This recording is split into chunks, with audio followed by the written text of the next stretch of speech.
May nakambang dagdag bawas sa presyo ng produktong petrolyo sa susunod na linggo. Ang kay Oil Industry Management Bureau Director Rodela Romero, base sa 4 na araw na trading, posibleng tumaas ng 40 hanggang 60 sentimo ang kada litro ng gasolina. Habang ang diesel may posibleng rollback na 60 hanggang 85 sentimo kada litro. Hanggang 80 sentimo naman ang posibleng bawas presyo sa kada litro ng kerosene. Nasunog ang bodega ng gulong sa Cagayan de Oro City. 3 ang patay sa magkahiwalay na sunog naman sa Cavite at Caloocan City. Saksi si Cyril Chavez ng GMA Regional TV, 1 Mindanao. May kasabay pang malakas na pagsabog ang sunog sa Barangay 176, Bagong Silang North, Caloocan kagabi. Mahigit 1 oras bago naapula ang apoy na nagmula sa tindahan ng LPG. Damay rin sa sunog ang 3 bahay. Natrap sa loob ang tauhan nitong 25 anyos. Inaalam pa po namin, pero base sa mga witnesses, nakainom daw po siya. Kaya hindi nakalabas. Ang nasunugang si Aling Dayan, hindi lang nawalan ng bahay, kundi pati ng kabuhayan nilang karinderya. Sana po tulungan niyo po kami. Yung maliit na piso po na yan, malaking bagay na po yan para sa amin. Makapagsimula man lang po kami ulit. Inimbestigahan pa ang sanhi ng sunog. Patay rin sa sunog ang magkapatid na edad 4 at 3 sa Cavite. Magkayakap pa ang kanilang labi nang matagpuan sa nasunog na bahay. Ayon sa mga pulis, iniwan umano sila ng kanilang ina para maghanap ng kahoy na panggatong. Nasusunog na raw ang bahay nang makabalik ang ina. Hindi na raw niya nagawang mailigtas ang magkapatid. Century-old house naman ang nasunog sa Magsingal, Ilocos Sur. Ayon sa BFP, electric fan na matagal hindi natanggal sa pagkakasaksak ang nakikitang sanhi ng sunog. Walang naisalbang gamit sa bahay. Siguraduhin na maalis yung mga saksakan ng mga appliances nila. At kung alis ng bahay, dapat isara na rin yung circuit breaker para mas safe at sigurado. Makapal at maitim ang usok mula sa nasunog na bodega ng gulong sa Cagayan de Oro City. Nahirapan ang mga bumbero sa pag-apula, lalo't malakas ang hangin.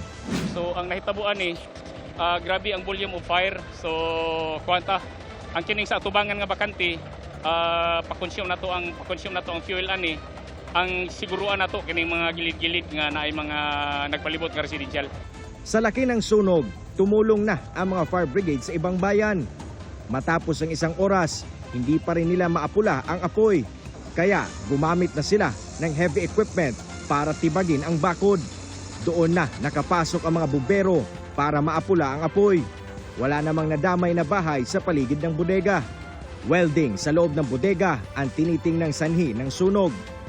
Para sa GMA Integrated News, Cyril Chavez ng GMA Regional TV 1 Mindanao, ang inyong saksi. Brownout at mas malaking bayarin sa electric bill.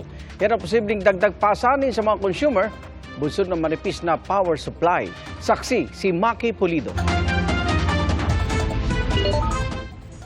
Sa ika-4 na sunod na araw, hanggang gabi na naman, naka-red at yellow alert ang Luzon at Visayas grid. Mahigit 30 planta pa rin kasi ang naka-forced outage o biglang nasira, kaya numipis ang supply ng kuryente. Posible ang brownout kung red alert, pero bukod sa problemang yan, posibleng pasanin ng mga consumer ang pagtaas pa ng electric bill, bagamat di pa tiyak kung magkano. Para madagdagan kasi ang supply, bumibili na rin ang kuryente mula sa Malaya Oil-Fired Power Plant na mas mahal dahil pinapatakbo ng krudo. Idadagdag din sa generation charge na sinisingil ng Meralco ang gastos sa krudong ginamit sa mga generator ng mga malalaking customer nila sa ilalim ng Interruptible Load Program. Ang paggamit nila ng generator ay para hindi na sila makaagaw sa kinakapos na supply ng kuryente. May payo ang Energy Department para bawas bill na sa kuryente, hindi pa makadagdag sa mataas na demand. We reduce our power consumption during the peak hours, or whenever the demand increases and we have to run the more expensive oil-based power plants, then that would be reflected in our bills at the end of the period. Posible ring tumaas ang electric bill kung mahal ang benta ng kuryente sa spot market dahil sa mga forced outage. Sabi ng Energy Department, malalaman naman nila kung may sabwatan para magmahal ang kuryente sa tulong ng artificial intelligence at big data analytics. If the results of the study show a correlation on aberrant behavior, then that is going to be brought to the attention of both the Energy Regulatory Commission and the Philippine Competition Commission. Naiwasan din daw ng contingency plans nila ang epekto ng pagkawala sa grid ng 1,800 megawatts dahil sa forced outage. Pero dahil halos tuwing tag-init ay kulang ang kuryente, aminadong DOE na kailangan talaga ng mga dagdag na planta. What we have experienced is that some power plants or proposed power plants, for example, are facing delays because of delays in the issuance of permits. Ang mga naka-forced outage na planta naman, isa-isa nang umaandar at inaasahang madaragdagan sa weekend. Sana lang wala uling pumalya, lalo't iinit pa at inaasahang tataas na naman ang demand. Pero wisyo kasi ang brownout at ikinalulugi pa ng maraming negosyo tulad ng sa welder na si Junel. Mawawalan po kami ng hanap buhay kasi walang kuryente. May pamilya po kami. Siyempre, pinapakain din namin po yung pamilya namin. Para sa GMA Integrated News, Maki Pulido ang inyong saksi. Hinarang at tinakita ng mga operatiba ng DOTR ang mga motoristang dumaan sa EDSA busway kahit hindi naman otorisado. Pinagpapaliwanag naman ang driver ng convoy na biglang humarurot paalis matapos itahid. Saksi, si Jamie Santos. Hindi pa man rush hour, matindi na ang traffic sa southbound lane ng EDSA kaninang alas 4 ng hapon. Ilang sasakyan ang dumaan sa busway sa bahagi ng Ortigas. Pero di sila nakalusot sa operasyon ng Special Action and Intelligence Committee for Transportation ng DOTR. Ilang sasakyan ang naharang at natikitan, tulad ng ambulansyang ito. Walang sakay na pasyente at walang maipakitang dispatch slip, kaya tiket ang kapalit ng pagdaan sa busway. Ilang minuto lang ang lumipas, isang ambulansya na naman ang hinarang. Wala ring maipakitang dispatch slip, pero rason niya may susunduin daw siya sa ospital. Kaya umalma ang driver ng ambulansya nang maisyuhan siya ng tiket. Wala raw kasi sa barangay nilang ini-issue na dispatch slip kung hindi parang trip ticket lang na ayaw tanggapin ng SAIC. Pinakita niyo sa kasi tapos na po eh. Ay pagdating ko pa po doon isusulat yun eh. Hindi ba tinawagan ko susunduin? Doon pa lang po yung pagperma ng gwardiya eh. Ay, sir, dapat yung sa pag-alis ko, meron na kayo. Ay hindi po namin yung ganon. Wala po kaming ganon. Ganito na isulat namin no. Bandang huli, nagpatiket na rin ang driver ng ambulansya. Pag walang dala, hinahanapan namin. Pero kung yung dala, talagang emergency. Opo, diretso lang po. Dahil wala po siya may pakita, ticket yun, sir. Maya-maya, isang puting SUV ang dumaan ng busway. Pinara ito ng mga taga-SAIC. Huminto naman ito at nakipag-usap.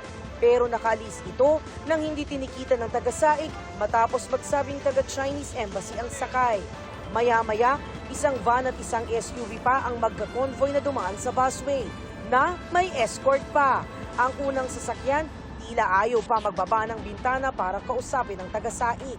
Ang kasunod na SUV, may blinker pa, di nakipag-usap. Sabi ng driver sa van, naka-coordinate daw sila sa DOTR. Sabay harurot paalis ng busway. Wala nang nagawa ang mga taga-SAIC. Nakausap ng GMA Integrated News ang Executive Assistant ni Transportation Secretary Jaime Bautista at ayon sa kanya, bibigyan ng show cause order yung mga sasakyan na yan, yung mga nagmamaneho, yung mga may-ari na ng sasakyan na yan. At saka, iimbitahin namin yung mga enforcer para magpaliwanag bakit pinalusot nila yung mga sasakyan na yan. Isang taga-tactical motorcycle riding unit ang naharang din matapos dumaan sa EDSA busway. Nang padilim na, nagpatikit na lang ang isa pang motorista. Para sa GMA Integrated News, Jamie Santos ang inyong saksi. Mga kapuso, sama-sama tayong maging saksi. Mag-subscribe sa GMA Integrated News sa YouTube at para sa mga kapuso abroad, samahan niyo kami sa GMA Pinoy TV at sa www.gmanews.tv.